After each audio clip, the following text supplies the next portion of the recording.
Dans cette vidéo, je vais te révéler les 3 principales erreurs que les gens commettent quand il s'agit d'enrichissement. Cette vidéo est le fruit de beaucoup d'années d'expérience, de coaching, de formation avec des milliers de personnes. Il va donc être question pour moi, très simplement, de voir avec toi les 3 points auxquels il faudrait que tu fasses très gaffe parce qu'il y a des chances que toi aussi, tu sois concerné par cela. Je t'invite à rester jusqu'à la fin, notamment pour le 3e point qui, j'en suis sûr, va te surprendre.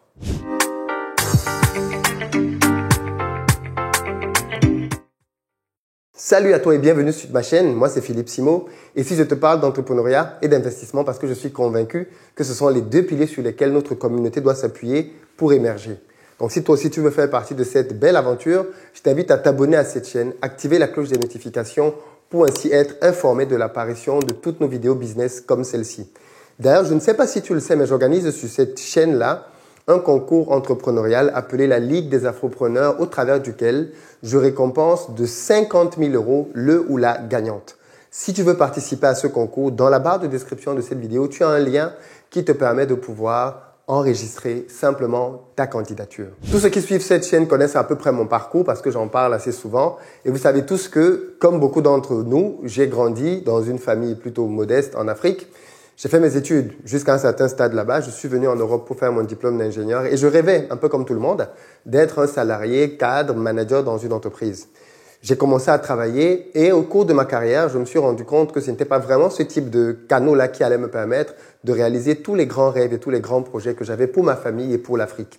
J'ai donc décidé d'aller vers l'entrepreneuriat. Mais en venant vers l'entrepreneuriat, je me suis rendu compte quand même au fil des années des principales raisons qui me bloquaient à l'époque où j'étais encore dans cette précédente phase de ma vie.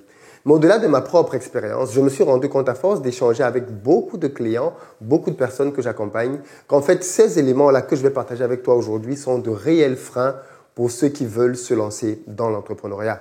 Parlons donc des 3 grosses erreurs que les gens commettent et qui les maintiennent pauvres alors que cette personne-là désire s'enrichir.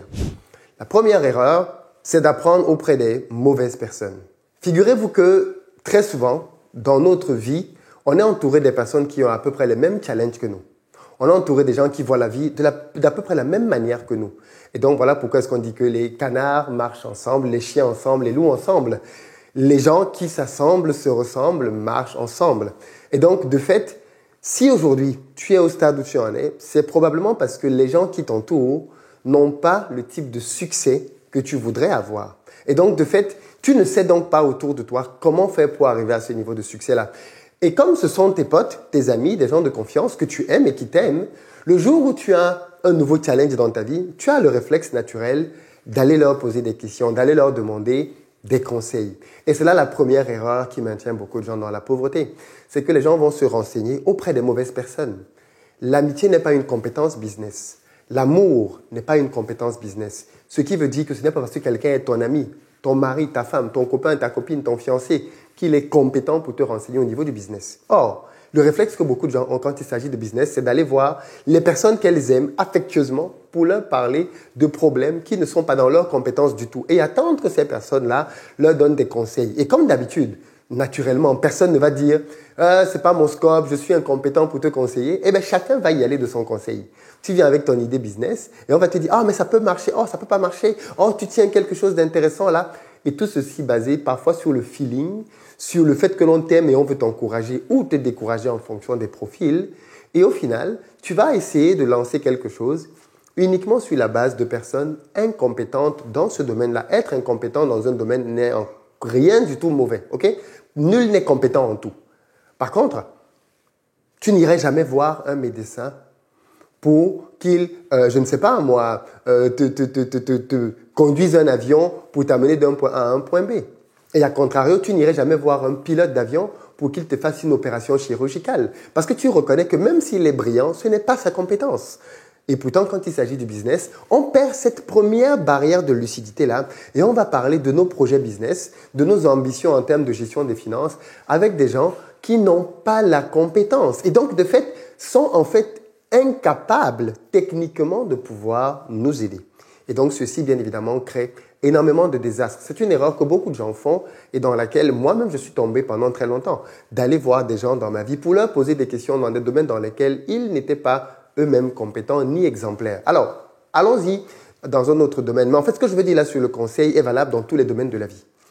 Que ce soit dans le domaine du business, dans le domaine des sentiments, dans le domaine de la carrière, si tu veux aller te renseigner par rapport à quelque chose chez quelqu'un, assure-toi qu'il a les résultats que tu veux avoir demain. Si tu veux aller poser des questions à une copine pour ce qui est des relations en couple, assure-toi qu'elle sait gérer elle-même sa propre vie de couple. C'est simple, un arbre ne peut pas produire un fruit différent de l'arbre qu'il est. Tu ne peux pas attendre qu'un manguier te produise des ananas. Tu ne peux pas attendre qu'un papayer te produise des goyaves. Et pourtant, tu vas voir des gens qui n'ont pas des résultats que tu envies toi-même pour leur demander de te conseiller sur des choses qu'ils ne savent pas ou n'ont jamais faites eux-mêmes. On est d'accord que c'est absurde, c'est un non-sens. Et pourtant, c'est ce que nous faisons quasiment tous quand nous allons parler de nos problèmes à des gens sur la base qu'on les aime et qu'ils sont proches de nous et non sur la base de leurs réelles compétences et de ce qu'ils peuvent véritablement nous apporter. Donc, première chose, assurez-vous que les gens à qui vous allez parler sont des gens qui sont compétents dans ce domaine-là et leurs compétences aussi peuvent se vérifier par leurs résultats. Alors, attention à ce niveau si je veux quand même prendre le temps de faire une nuance. Parce que dans le domaine des conseils, il y a deux catégories. Il y a une première catégorie des personnes qui vont vous donner des conseils sur la base de ce qu'ils ont échoué et vont vous dire ce qu'il ne faut pas faire pour échouer. Généralement, j'évite de poser moi des questions aux gens qui n'ont que des échecs dans leur registre. Parce que je pars du principe que échouer et tirer des conséquences de l'échec est différent de réussir et apprendre de la réussite. Les gens qui n'ont qu'échoué, en général, sont des gens qui vont être négatifs, limitants, par rapport à toute idée d'initiative. Si vous allez voir, par exemple, une femme qui a été en relation et avec qui ça s'est mal passé avec son partenaire, qui a divorcé, par exemple, et qui est seule avec ses enfants, et que vous lui parlez d'amour, il y a des chances qu'elle vous dise « Oh, est-ce que l'amour existe vraiment? Oh, les hommes sont tous pareils. Oh, ce n'est pas la peine. De toutes les façons, tu vas te faire tromper aussi. » Elle sera simplement en train de prendre son propre cas, sa propre expérience pour vous la plaquer à la face en vous faisant croire que c'est ça qui est la norme. Or, si vous allez voir une femme qui est en couple, heureuse, épanouie depuis pas mal d'années, et que vous lui posez des questions, les mêmes questions sur le couple, le mariage, elle va être beaucoup plus enthousiaste. Elle va vous faire comprendre, alors attention, le mariage, ce n'est pas toujours facile. Il y a des difficultés, il y a des challenges. Mais oh, ça peut vraiment être intéressant. Et pour ça, il faut savoir contourner ces pièges-là en évitant de faire ci, en évitant de faire ça. Et pour que ça marche, il faut plutôt faire ci, il faut plutôt faire ça. Ceux qui ont réussi connaissent le chemin vers la réussite. Ceux qui ont échoué ne connaissent pas le chemin vers la réussite. Donc clairement, quand vous allez aller vous renseigner vers des gens, allez vers des gens qui vont donc avoir la compétence et les résultats que vous enviez. C'est vraiment la première erreur que je constate de manière assez répandue chez tous ceux qui veulent se lancer dans un domaine. Mais si la source vers laquelle tu pars n'est pas bonne, on est d'accord que tu biaises complètement la possibilité d'obtenir de bons résultats. Deuxième erreur que je vois beaucoup de gens commettre quand il s'agit de vouloir s'enrichir, c'est que les gens ne deviennent pas des écoliers assidus de l'enrichissement. Beaucoup trop de gens, malheureusement, ne comprennent toujours pas comment l'argent fonctionne et comment le processus d'enrichissement fonctionne. Et donc, de fait, ils se limitent à 2-3 éléments qu'ils peuvent voir à gauche, à droite. Une citation piquée sur Instagram, une vidéo regardée sur Investir au pays, et c'est tout. Ils pensent qu'ils connaissent déjà comment le processus de l'argent fonctionne. Or, c'est très faux. L'argent, c'est un domaine dans lequel il faut apprendre. Devenir riche, gagner de l'argent, savoir gérer l'argent, savoir le multiplier, ça s'apprend. Et donc, malheureusement, comme beaucoup de gens ne comprennent pas que l'enrichissement, c'est une discipline dans laquelle il faut travailler, eh bien, ils ne font pas les efforts qu'il faut pour aller acquérir les compétences qui leur manquent. Et donc, de fait, restent limités à 2-3 connaissances comme cela et ne comprennent pas pourquoi est-ce qu'ils ne parviennent pas à s'enrichir. Mais en fait, vous allez vous rendre compte que quelqu'un qui sait comment l'argent fonctionne, quand il est dans une même situation que vous, il ne voit pas la même chose. Vous voyez des problèmes, des difficultés, des limites ou des impossibilités. Et lui, dans la même situation que vous, il voit un faisceau de possibilités, un faisceau de rencontres qu'il peut faire.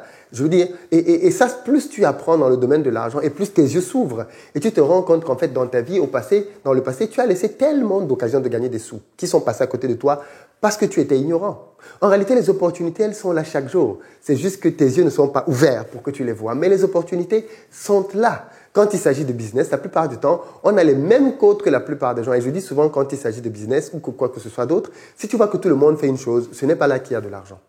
Clairement, l'argent est souvent là où la foule ne se trouve pas. Or, vous allez vous rendre compte que la foule a tendance à aller vers les mêmes types de solutions quand il s'agit d'enrichissement et ne veut pas faire les efforts qu'il faut pour aller chercher la vraie sagesse et les vrais mécanismes de compréhension qui régissent le domaine de l'argent. L'argent, c'est une science qui s'apprend. Et plus vous allez être un étudiant assidu de l'enrichissement, ou que vous soyez même dans le fin fond d'un village, caché dans un pays lointain, en appliquant ces principes autour de vous, vous allez vous rendre compte que vous allez commencer à attirer l'argent à vous. Parce que l'argent répond d'abord à des principes, à des préceptes. Et quand vous allez les mettre en œuvre, qu'est-ce qui va se passer? Eh bien, l'argent viendra à vous.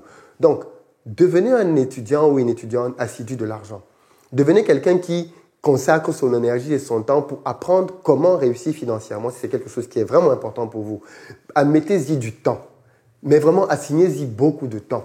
Prenez du temps pour lire beaucoup de livres. Prenez du temps pour vous former, pour faire beaucoup de formations. Prenez du temps pour bien vous entourer des personnes qui ont des résultats que vous enviez. Créez autour de vous une spirale positive. Et au bout de quelques mois, semaines, années, vous allez commencer à voir à quel point ces éléments que vous allez bâtir aujourd'hui vont véritablement vous récompenser par la suite. Le problème, une fois de plus, c'est qu'il faut se dire la vérité. Quel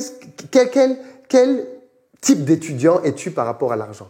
Si tu devais passer un examen à la fin de ce mois qui récapitule tes 12 derniers mois pour ce qui est du domaine de l'argent, qu'est-ce que tu as pu bâtir dans les 12 derniers mois? À quel niveau es-tu plus riche en termes de connaissances, de stratégie, de performance business? Qu'est-ce que tu sais maintenant que tu ne savais pas? Moi, je peux te dire des choses que je sais aujourd'hui que je ne savais pas il y a une semaine.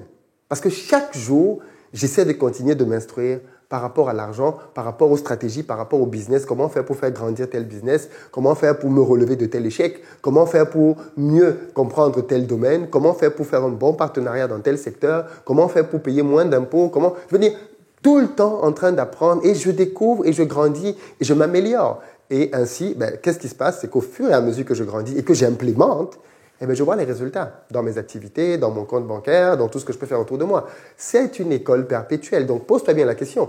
Si aujourd'hui je dis que je veux devenir quelqu'un qui va réussir financièrement, est-ce que je m'y dédie véritablement? Quel pourcentage de mon temps, de mon énergie, de mon argent je consacre pour pouvoir devenir quelqu'un qui va avoir du succès demain? La troisième erreur que je vois beaucoup de gens commettre au sujet de l'argent, c'est d'ignorer que l'on devient riche en devenant soi-même un type de personne. Beaucoup de gens ne réalisent pas que la richesse est le fruit et le résultat d'habitudes. Oui, les habitudes. Les pauvres, entre guillemets, ont des habitudes qu'ils font et qui les maintiennent dans la pauvreté. Et puis les riches ont des habitudes qu'ils ont au quotidien et qui attirent de plus en plus d'argent à eux. Et quand on comprend ça, on réalise donc que la richesse est d'abord intérieure et qu'il faut donc d'abord travailler sur sa personnalité, sur son caractère, sur ses habitudes pour pouvoir être disposé à attirer le maximum d'argent à soi. Et tant qu'on n'a pas compris ça, on n'est pas sur la bonne ligne. L'un des pièges les plus récurrents que je rencontre au niveau du caractère pour ce qui est de l'argent, c'est l'impatience. Les gens veulent gagner de l'argent très rapidement. Or, quiconque connaît, étudie le domaine de l'enrichissement et de l'argent, sait que s'enrichir, ça prend du temps. C'est comme construire une maison. On ne construit pas une maison en 2 jours, même si on le veut. Rien d'important ne se fait instantanément. Les choses importantes prennent du temps à être bâties. La maison, la venue au monde d'un enfant prend 9 mois. Toutes ces choses importantes prennent du temps et c'est pareil pour l'enrichissement.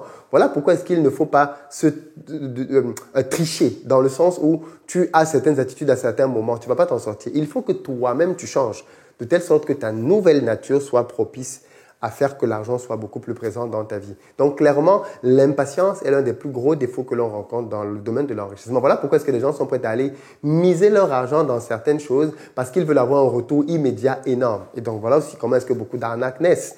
Beaucoup de business centrés autour des pyramides de Ponzi. On vous dit, mettez 10, vous allez récolter 100 et vous allez mettre votre argent. Je veux dire, il faut juste se poser 2-3 questions. Comment est-ce que je peux mettre 10 € et je récolte 100 € en une semaine? Qu'est-ce que cette personne peut bien faire pour multiplier l'argent à une telle vitesse? Donc, mais vous allez voir que si on fait ce type de proposition, les gens vont venir en courant, mettre leur argent en espérant avoir ce type de rentabilité-là. Mais ceci traduit bien évidemment, d'un, une méconnaissance du secteur de l'argent, et puis de deux, une méconnaissance au niveau de comment fonctionnent justement les différents mécanismes qui peuvent régir la croissance dans le domaine des finances. Ce sont là 3 gros points super importants, vraiment très importants. Les personnes auprès desquelles tu vas aller chercher les sources, les informations pour pouvoir t'enrichir, les différentes stratégies d'enrichissement que tu vas apprendre et que tu vas implémenter. Et puis enfin, les habitudes que tu vas mettre en œuvre pour pouvoir aller vers ta réussite. Voilà les 3 points que je pense, si tu les maîtrises, si tu les mets en œuvre, vont commencer à faire une réelle différence dans ta vie en tant qu'entrepreneur, en tant qu'investisseur. Dis-moi ce que tu penses de tout ceci et puis à très bientôt.